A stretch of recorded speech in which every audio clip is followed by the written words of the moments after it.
नमस्ते लिसनर्स, आज के हमारे एपिसोड में हम बात करेंगे डॉक्टर अर्शी के साथ मोनोसेफ 1G इंजेक्शन के बारे में, जो एक काफी पावरफुल एंटीबायोटिक इंजेक्शन है। So doctor Arshi, welcome. जी नमस्ते, धन्यवाद। Monocef 1 gram injection severe bacterial infections जैसे लंग्स, यूरिनरी ट्रैक्ट और स्किन इन्फेक्शंस को ट्रीट करने के लिए यूज होता है। डॉक्टर अर्शी, क्या आप मुझे इस इंजेक्शन के कॉम्पोजिशन के बारे में कुछ बता सकती हैं? इस इंजेक्शन में जो एक्टिव इंग्रेडिएंट है उसका नाम है सेफ्ट्रायक्सोन। ये एक ब्रॉड स्पेक्ट्रम सिफेलोस्पोरिन एंटीबायोटिक है। ये बैक्टीरियल सेल वॉल सिंथेसिस को रोकता है, जिससे बैक्टीरिया मर जाते हैं और इन्फेक्शन कंट्रोल होने में हेल्प मिलती है। Correct me if I am wrong, but ये इन्फेक्शंस के लिए काफी इफेक्टिव सोल्यूशन है, राइट? बिल्कुल, ये respiratory tract, urinary tract, bones, joints और ब्लड इन्फेक्शंस में भी काफी उपयोगी है। और इस इंजेक्शन के क्या-क्या फायदे हैं? इसे हम निमोनिया, ब्रोंकाइटिस जैसे रेस्पिरेटरी इन्फेक्शंस को ट्रीट करने में, यूरिनरी ट्रैक्ट इन्फेक्शंस और गोनोरिया को कंट्रोल करने में, स्किन,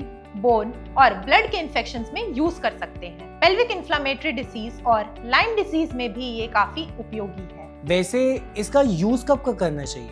जब डॉक्टर ने सीवियर बैक्टीरियल इन्फेक्शन को डायग्नोज करके आपको इसे प्रिस्क्राइब किया हो, तभी आपको इसे यूज करना है। डॉक्टर, इससे कुछ साइड इफेक्ट्स तो नहीं होते? और अगर होते हैं तो क्या हम उसके बारे में बात करें? हाँ, कुछ कॉमन साइड इफेक्ट्स हैं, जैसे कि गैस्ट्रोइंटेस्टिनल डिस्टर्बेंस लाइक डायरिया और स्टोमक अपसेट, इंजेक्शन साइट पर दर्द या स्वेलिंग, ब्लड सेल काउंट में बदलाव जैसे कि इओसिनोफिलिया या ल्यूकोपीनिया। अगर सीवियर रिएक्शन हो तो डॉक्टर से तुरंत संपर्क करें। क्या आप मुझे इसकी डोज और इस्तेमाल करने की जानकारी बता सकती हैं? इंजेक्शन को या तो इंट्रावेनस या फिर इंट्रामस्कुलर तरीके से दिया जाता है। आईवी इन्फ्यूजन को 30 मिनट तक धीरे धीरे दिया जाता है। डॉक्टर के निर्देश अनुसार ही डोज और फ्रीक्वेंसी का पालन करें। इंजेक्शन रिकॉन्स्टिट्यूटेड सॉल्यूशन को तुरंत इस्तेमाल करना चाहिए। अगर वायल में किसी भी प्रकार की गंदगी या पार्टिकल दिखे तो उसे डिस्कार्ड कर दें और यूज ना करें। डोज खुद से बढ़ानी नहीं है और ना ही इंजेक्शन कभी खुद से लगाना है। इस इंजेक्शन का डोसेज कैसे और कितने समय तक होता है? डॉक्टर की तरफ से प्रिस्क्राइब की गई डोज और फ्रीक्वेंसी का पालन करें। आमतौर पर ये 2 ग्राम डेली का डोज हो सकता है। कंडीशन के अनुसार इंजेक्शन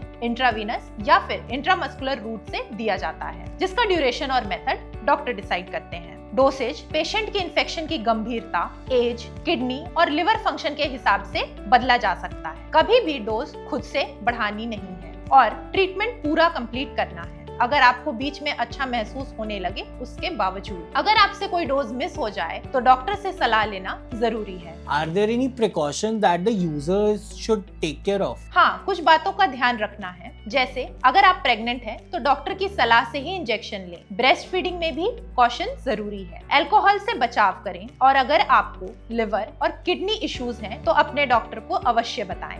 इंजेक्शन के बाद डिजीनेस फील हो तो ड्राइविंग या हेवी मशीनरी ऑपरेट नहीं करनी। बच्चों में डॉक्टर की सलाह के बिना इस इंजेक्शन को नहीं लगाना। और लास्टली, ये इंजेक्शन है तो इसे स्टोर कैसे करें?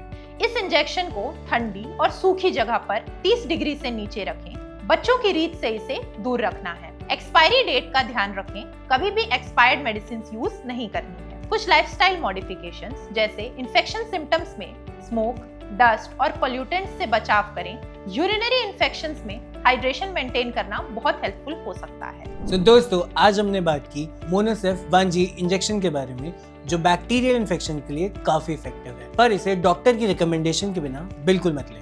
बिल्कुल, अपनी सेहत पर ध्यान दें और किसी भी दिक्कत में तुरंत अपने डॉक्टर से मिलें। Thank you so much doctor Arshi. और लिसनर्स, अगर आपको ये एपिसोड पसंद आया तो इसे शेयर करना बिल्कुल मत भूलिएगा। जी धन्यवाद। ट्रूमेड्स, सही दवा, सही दाम, घर बैठ। ट्रूमेड्स पेश करते हैं नो योर मेडिसिन। अगर वीडियो पसंद आई हो तो सब्सक्राइब करें और बेल आइकन दबाना ना भूलें।